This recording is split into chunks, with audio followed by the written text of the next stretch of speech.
Hi, this is John Harrington, author of the book Best Business Practices for Photographers, now in its third edition. Check it out right there. We're here today with the Sony A7III. The A7III is a great camera.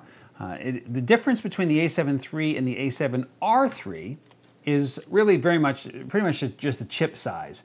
One of the challenges that we face is we use the A7III here quite often tethered, shooting straight from the camera into the computer. And one of the challenges that we face is the connectivity, the connection from our Tether tools cord, which we really love, straight into the side of the camera. If you're watching this video, the chances are you too are having problems with Tether connectivity. You may have well tried the Tether tools block, which is really great, connects onto the bottom of the camera. What it does is winds through this steel block or aluminum block and connects right into the side of the camera. Still kind of leaves a little bit of wiring there and a little bit of dangling, a little bit of looseness that really just doesn't really work well.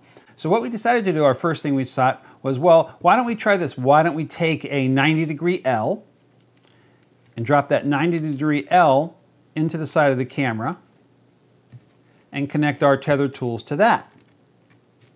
And that worked out really well. We thought that that would work, and it did work. It certainly worked pretty well with the Sony, the Tether tools block on the bottom of the Sony, but we still noticed a bit of wobbling. And so we've been kind of working with it and really kind of struggling with this challenge. And this is a challenge we've had with all sorts of cameras, with other camera brands and manufacturers. So this isn't something that's unique to Sony. And if you're watching this video, the reason is you want to figure out the best way to work around that for the A7III. Now, interestingly enough, if you have the A7R III, the A7R III actually comes with this little item right here. And this is a pretty cool little item. It connects right to the side of the camera, and it has a slot for HDMI, it has a slot for multi, and it has a slot for the USB-C. So what we found is that we could actually figure out a way to connect the adapter that comes with the A7R III and use it on our A7III without any problems. Now what you do, if you look here, you open up these two doors, these two access doors on the side of the camera, you'll see right here this screw. This screw really seems to be unnecessary. And simply by removing this screw,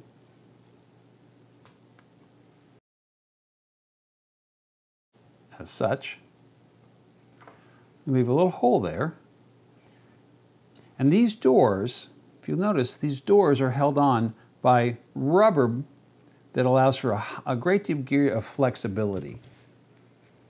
These are very flexible.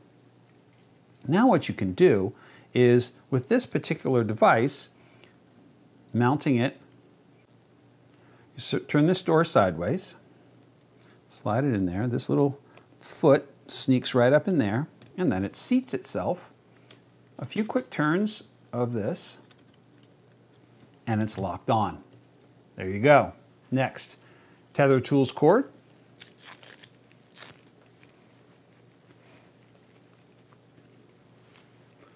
So the next thing you're going to have to do with this Tether tools cord is, if you look here on this on the Tether tools cord, there's a little bit of a nub right here.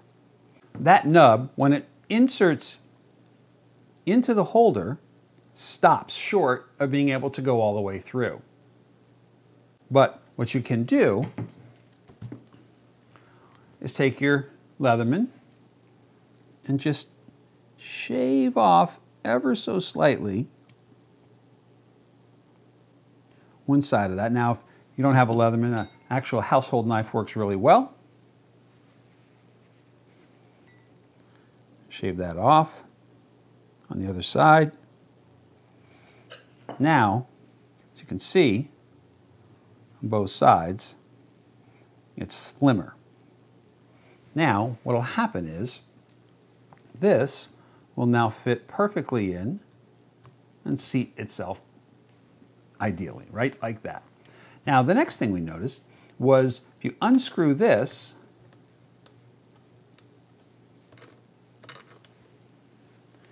and you put this here, this will actually give you a nice curved 90-degree turn. That isn't going anywhere. That's solidly seated.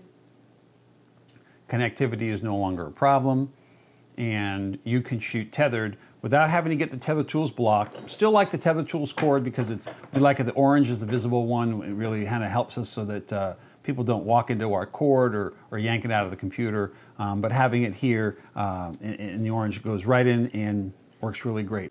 So that's it, pretty straightforward. That's the A7 III hack using the adapter that comes with the A7R3. You can order that for around $40, $42 roughly off of the Sony parts website. You can't order this from your provider of choice. You have to actually order it direct from Sony as a part. The URL is right here below. Here's a screenshot of the online order, and you can see how much it costs right there.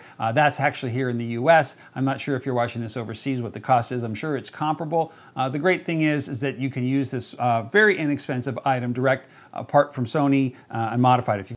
If you've got the R3, you haven't had to do any of this. If you have the A7 III and you're looking for a little more secure tethering system, this is what we use. This is a piece of equipment we use on a regular basis, and we really like it. We use this tethering almost all the time when we're using it. It's just a great tool to have, and having this is a much more secure way of doing it. So thanks for watching.